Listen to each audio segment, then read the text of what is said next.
Specific operation steps of aerial work vehicle. The first step is to step on the clutch. Pull out, open the power takeoff.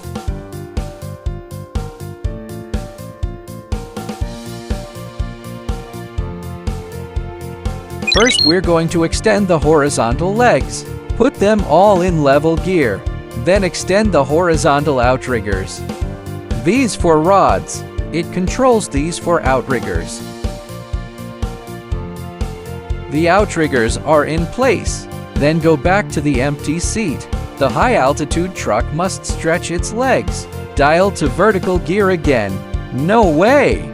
Stress the chassis to force the outriggers. The aerial work truck is the same as our crane.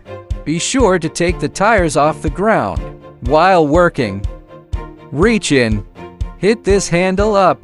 Now the hydraulic truck is arched. Turn on the power. This is the power switch. Pull up. The green light is on. This is a hand-cranked remote. Step 1. Raise your arm.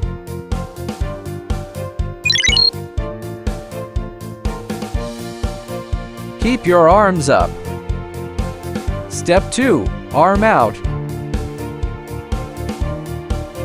7-section arm.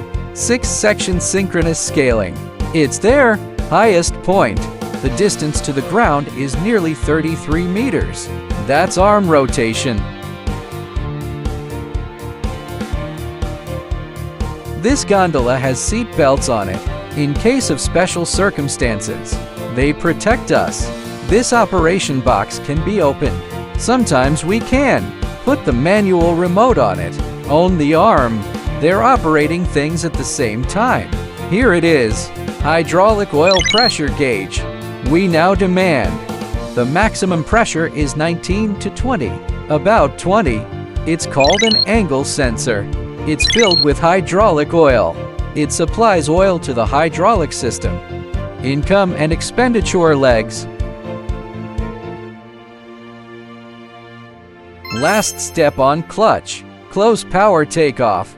We must turn off the power takeoff when driving. Otherwise, it is easy to break the gears of the gearbox.